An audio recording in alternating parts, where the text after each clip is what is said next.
Well, hello everybody and welcome to Lunch Break Live.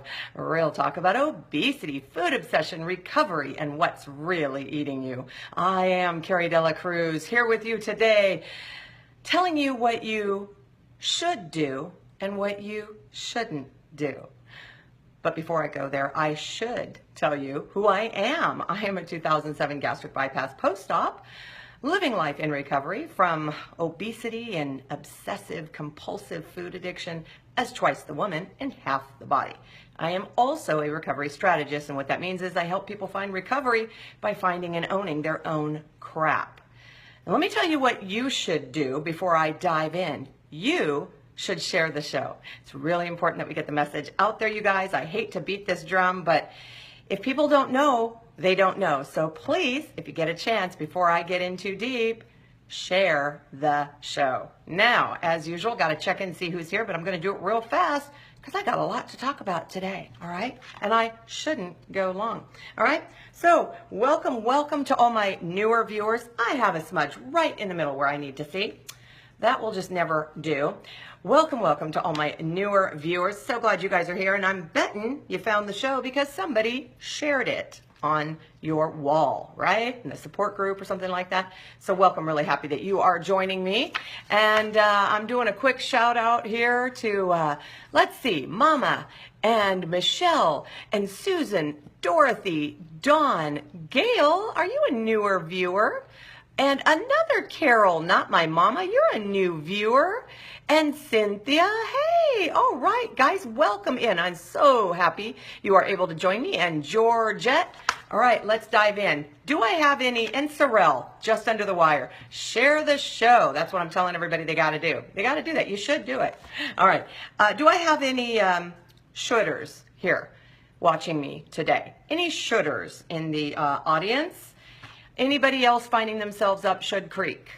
Just, you know I got to do it. Yesterday's show was all about noses. Today's all about shoulding. All right.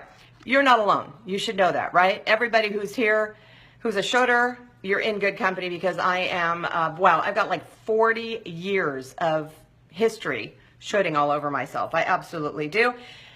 But at some point when I decided that I wanted to live in recovery, it occurred to me that I should stop shoulding. Let me talk to you a little bit about what that looked like on me. Let's talk about what the word actually really means, but also how it is used. Okay, are you guys game? All right, should, as in would, that is probably the way we are most familiar with it, because that indicates duty, propriety, and expediency. So in other words, it's my duty, it's the appropriate thing to do, it's right, it's called for, it has to happen. So when we use the word should, how often are we using it in that sense? All right. But then there's another sense. Should, as in would, that makes a statement that's a little less direct, a little less blunt, which means not like me. You're hedging, you're hemming, you're hawing, you're taking the edge off whatever follows. So I should, you're softening it a little bit. So it's less of a duty and it's more of a, probably a good idea. Okay. But here's the interesting thing. It is often confused and misused in place of could or would. But that's really not what it is at all. It's actually the past tense of shall. It is the past tense of shall. So in other words, here's how it would be used properly. By the time you read this letter, I should have left for the war. Do you get that? How often do we use the word that way? Probably never. Probably, when was the last time you used the word that way? I'm going to say like between 1 and 10 times. How many times have you used it that way? Probably 0. All right. Shall is present, and it means that you plan, intend, or expect to do something. You shall do it. It also means you have to do it because it is determined that it definitely will come to pass. So it's like must. Shall is like must in the imperative. Well, a lot of us should all over ourselves saying us what you must do this, but is it really our duty or obligation? Does it really make sense? I don't know. Let's dig a little bit deeper.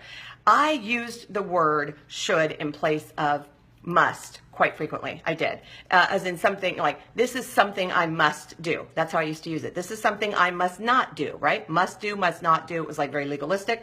This is something that must not happen. This is, this must have happened without my knowledge. This must explain my behavior. Okay, that's pretty much how I used the word. So for as far back as I can remember, honestly, I mean, it was just like ingrained in me for whatever reason. The word should was law. So to me, the way I used it, anything that followed the word was a firm directive. It was a law that I was not allowed to break, and it was a line I was not permitted to cross. To me, it was like morality. Okay, I was being immoral. That would be on the immoral level if I did not do that thing. That was a must, okay? And it usually involved things like what I should and shouldn't do. So for example, I shouldn't talk back to my mom. I shouldn't lie. I should clean my room. I should be kind. I should apologize. I shouldn't eat that. I shouldn't have to clean my room. I shouldn't be the only one who's nice. I shouldn't go. You know what? I shouldn't hang out with the popular people. I shouldn't expect too much of others. I should do something about my weight. Whoa. Boy, that didn't take long, huh? Where did that go? What if I substituted the word shall in there? Let's see. I shall not talk back to my mom. I shall not lie. I shall clean my room. I shall be kind. I shall apologize. I shall be nice, even if I'm the only one. I shall do something about my weight. But in the meantime, I shall not hang out with people who are out of my class. Yep, that's where I often went with that. See, the word should dominated my every waking and often sleeping moment. And it morphed at some point or other from what I could or couldn't do to what I could and couldn't say, think, and feel. And I'm going to explain what that means. Don't worry, I'm going to dive deep. Are you guys still with me? All right, hang in there. Hi, Sarah. I'm looking up right now. I was really worried about you, my friend. Sarah is back. Thank you for being here. And Trisha, I see that you're here. And Fran, you guys are in my view. There might be people above you. Thank you. I am so glad that you decided that it was a good idea to join me today. So that you should join me. Thank you guys for being here. I'm really happy to see your faces. All right. So it morphed into from what I could and couldn't do to what I could and couldn't say, think, and feel. Okay. So I shouldn't say that. I shouldn't think those things. I shouldn't feel like that. Okay. Think about this. Wait. Okay. I mean, that's weird, right? Do I control everything I think and feel? I mean, that's the first question that a logical person would ask. Absolutely not. I mean, I know that sitting here now. I have all sorts of automatic thoughts and feelings. And here I was being told by someone, somewhere, not to think or feel certain things. Do not feel or think or say or do certain automatic things. It's like if you get hurt, you're not allowed to recoil or react and, ow! That's what it was like. It was like saying, you shouldn't do that. All right. Here's how that looked. Okay. You might say, well, that's a little harsh. I don't know how you got there. Well, I'll tell you how I got there. Don't take things personally. Okay. Which is don't feel that way. Don't get hurt feelings. Don't feel down. Don't feel scared. Don't feel the way you feel. Don't take things personally. Okay. I shouldn't take things personally. So in other words, if you feel something and someone tells you not to feel it, what happens? That's the big question. In my case, I began to feel ashamed. Shame really became inexorably linked to the word should. And I began to believe that I should control the things I couldn't control and should feel ashamed if I didn't. Wow. See? Do you see how quickly we got there? Didn't take long, did it? Think about this for a minute. How many times have you said to someone, we've all said it. I know we're all going to say this. You shouldn't feel bad about that. You shouldn't feel that way. You shouldn't let it get to you. You shouldn't give it another thought. You should just move on. You should get over it. You should know better. You shouldn't have done that. Well, you should have seen that coming. You should have known he would do that. You shouldn't have believed her. You shouldn't let them get away with that. Shame on you for feeling bad.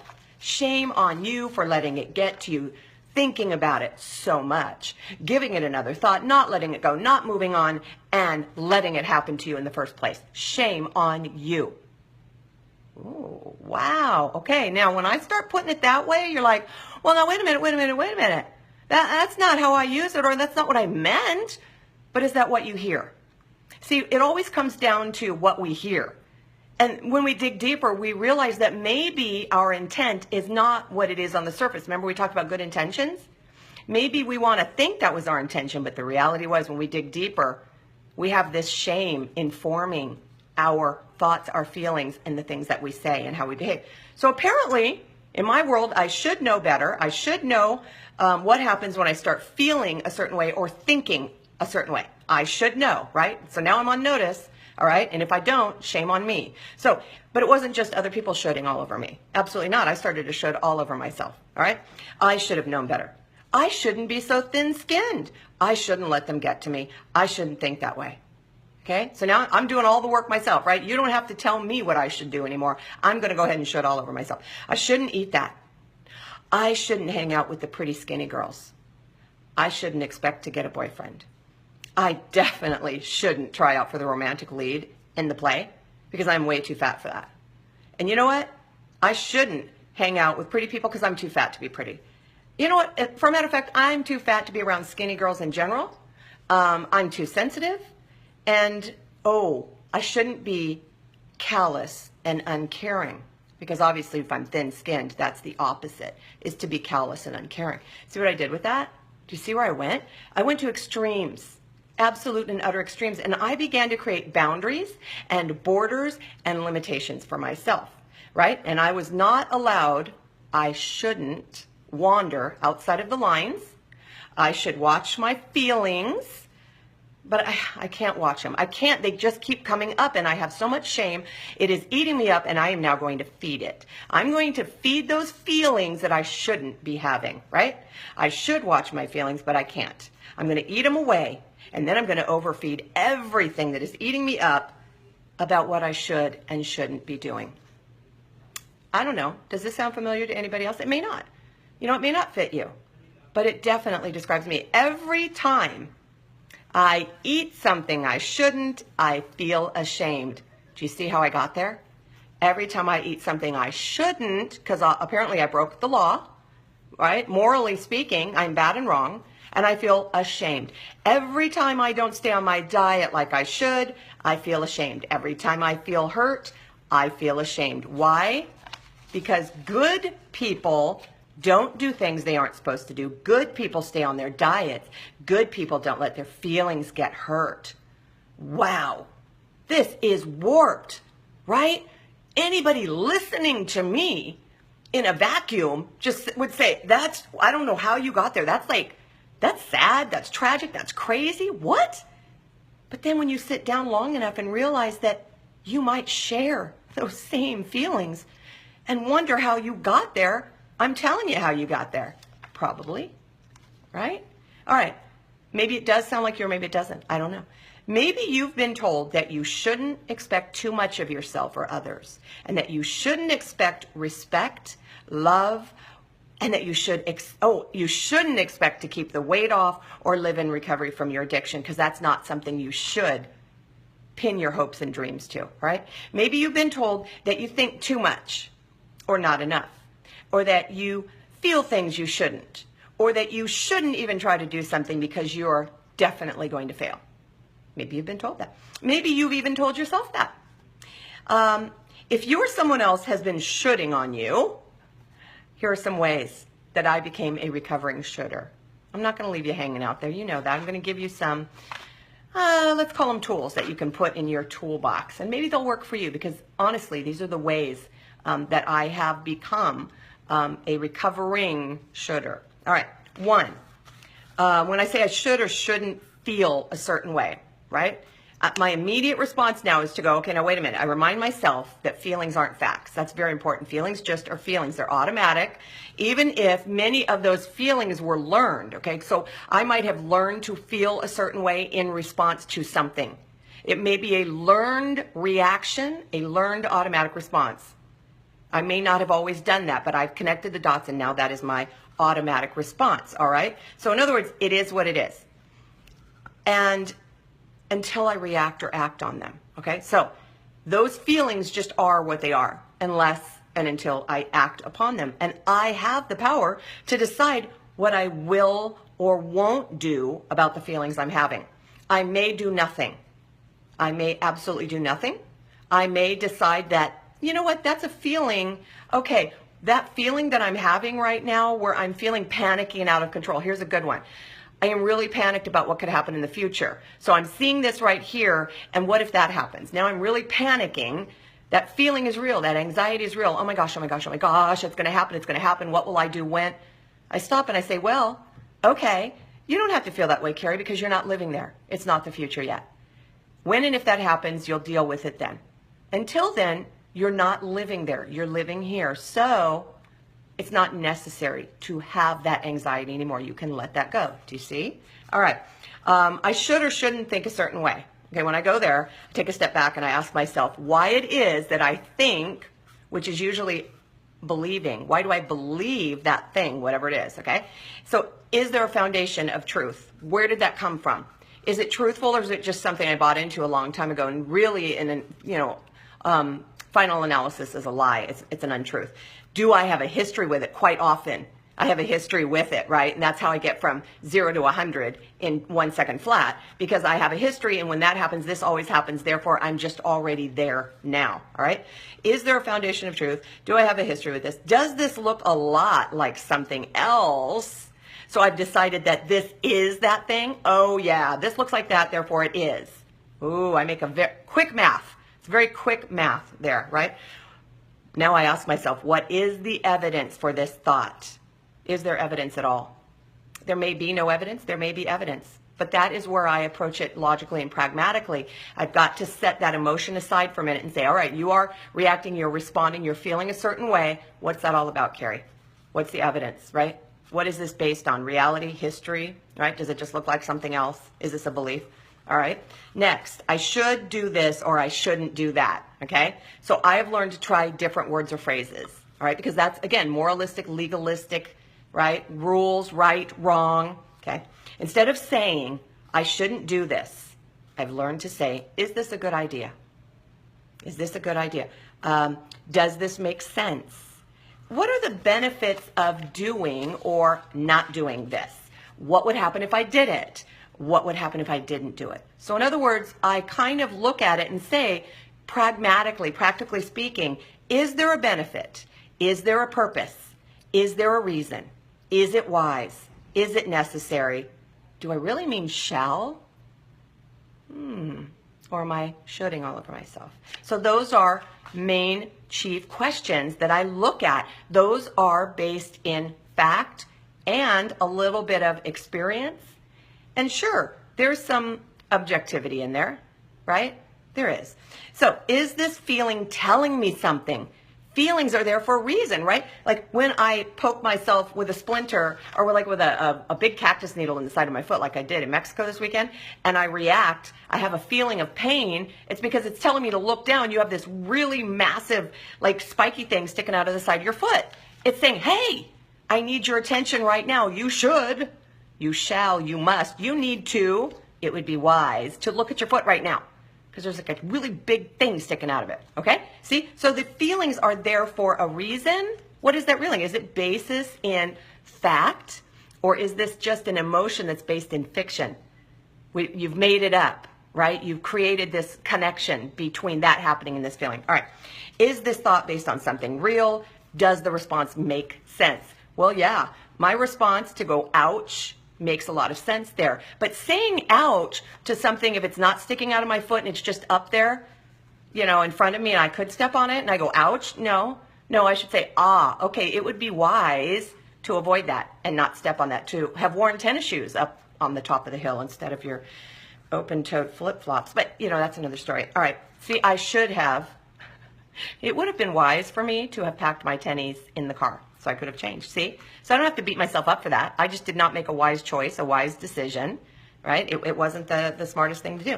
If you take the time to ask yourself the benefit, the purpose, reason, wisdom, or necessity of a thought, feeling, or action, you should, or shall I say, you shall be closer to experiencing the serenity of recovery than perhaps you've ever been in your entire life. I really, really believe that with all of my heart. I used to eat over this stuff, absolutely, without even thinking. It was an automatic response. I was feeding the shame. I was feeding that shame. And I guess for me now, I look at it, the real shame is in not pausing to consider what's feeding the shoulding. That's the real shame. Man, you know, that was so unnecessary for me to have done what I did in response to something that may or may not have even been real. So if you're shooting all over yourselves, I'm not gonna say you shouldn't do it anymore. I'm not gonna do that, but I am gonna ask you to ask yourself if you think you should, okay? So that's up to you, that's not up to me. This is between you and you, all right? Then go from there. I gave you the tools there, right? Good suggestions, good things, practical things that you can do. And I know I only scratched the surface here. I get it. It's only like a 30-minute show, right? So I can only stir up so much reality. I can only hit that hornet's nest so many times and get them buzzing around, right? Before your heads explode. I mean, that's just the reality of Lunch Break Live, you know? Sometimes we go deep. If you like what you heard today, though, by the way, I am going to ask you guys to share the show. It's so important. Like I said it on this morning on my way in when I was talking and my bra strap was showing, is that I'm like, must check things like that before I go live. Anyway, it occurred to me, and I said, I misspoke. I said, well, it's kind of silly to be doing the show for only 100 people. That wasn't what I meant. What I meant was, aren't there more people that could benefit from this? Isn't it a shame that, you know, we're not reaching more and more people? Because it can't only be 100 people or 200 people that need to hear this message. Obviously not. There are many, many more people who need to hear it, but I can't get it out there any differently than I'm doing or any more than I'm doing now. And that's why I am begging you, please, to do your best to share. And don't be ashamed. Don't be ashamed to share. You know, I mean, what we're talking about here is life. We're not talking about fat. You know, we're not talking about specifically addiction. We're talking about recovery. We're talking about living life without shooting all over ourselves and feeling better, right? And I think that matters. I really do. So I'm going to ask you to do that. Not because you should, but because it will benefit others. It serves a great purpose. And it's a really good idea. See what I did there? Well, at least if you ask me. All right. I am going to do a little closing commentary here because I have the time to do it. And then if I have time, I'm going to come back and address you guys. I'm not really sure, but listen, I value and appreciate every single one of you who takes your time and shares it with me. This is, I mean, we got 24 hours in a day. We are bombarded every day by messaging in all forms. I mean, there's no silence in our lives. We are constantly being pulled hither and yon. Oh, look at this funny video. Oh, look at this. Look what I'm writing on the wall. Oh, you should be offended about this right now. Uh-oh, go on the defensive. Oh man, look at this. This is spam, spam, spam, junk mail, spam. Oh, you're a beautiful woman. Pass this on to 500 other women to prove that you're beautiful. I mean, whatever it is, right? You are bombarded. Yes, I understand some people mean well, but still, you don't have control over that. So the fact that you're sharing such a huge block of time with me is humbling and gratifying. So I mean it. I cannot thank you enough.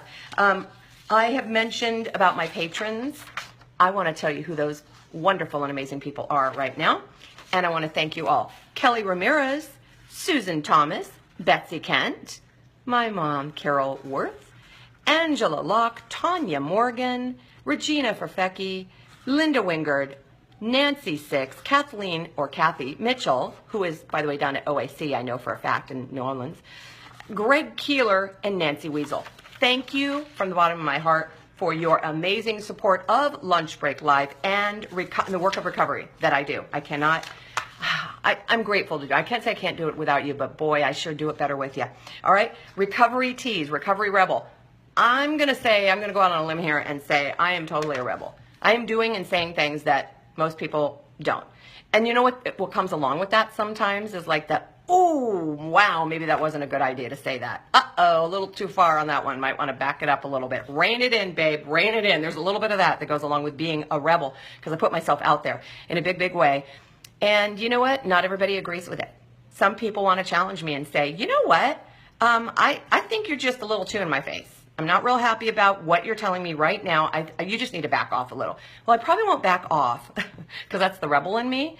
Not if it really matters and if it really pertains to recovery, which I think is so very, very important to all of us. And I think it's a foreign topic, a foreign idea, or a foreign concept to so many of us. How many of us were told about the idea of recovery, which is a way of living, which is a way of thinking and behaving and believing and feeling? How many of us were told anything about this option, this possibility, when we signed up to have bariatric surgery, or when we, went in and met the doctor for a medically supervised weight loss program, or when we went into Weight Watchers? They just told us we had to change our behavior, just change what we were doing and show up every week and get on the scale, right? And eat these things and follow this program. They didn't talk about this recovery stuff and how it was something after you meet your goal weight that you'd have to continue doing for the rest of your life, right? So that's why I do what I do. That's what makes me a rebel, I guess you could say, because I just don't give up. So got those Recovery Rebel teas available. I want to order more, but I need to wait till I sell the rest of them out. And I do have XLs left in the scoop neck or crew neck and the V-neck short sleeve, men's cut, not fitted, not tapered, wonderful, lovely, comfortable shirts. So if you want one, CariDelaCruz.com. And on the page, you'll see there's like an email link that you can click to send me an email with your size, quantity, shipping address, email address, and style if you want the crew neck or the V-neck. Okay, so just let me know and I can send you a little invoice. And a big shout out to everyone who is at the OAC, Obesity Action Coalition, Your Weight Matters annual convention in rainy, floody, okay, there's a little bit of water flooding from broken water mains and burst pipes, I guess, down there in New Orleans. Stay safe, peeps. Hope you guys are having a great time and I hope you have a great weekend there and learn a lot of stuff. So, yeah, that's about it, I think. I'm just going to say, I hope you guys had a good time this week. I was able to knock out 3 shows. I think we discussed a lot of really good stuff. We talked about good intentions, the nose, and now today we talked about shitting all over yourself. And I hope you found something in here of value that will help you in your own recovery so that you can grow in peace. Wow, peace. Can you imagine peace from food, peace from the scale, peace from your weight? What does that even look like? Well, I'm here to tell you, it looks and feels amazing. And that's my wish for you. So I'm going to sign off, and I'm going to remind you all to have courage, seek peace, embrace joy, and above all, live your recovery. Remember, you can't stop feeding what's eating you if you don't know what's eating you. I will see you guys Monday. The weekend's coming. Have a glorious weekend, you guys. And remember, share the show. Bye.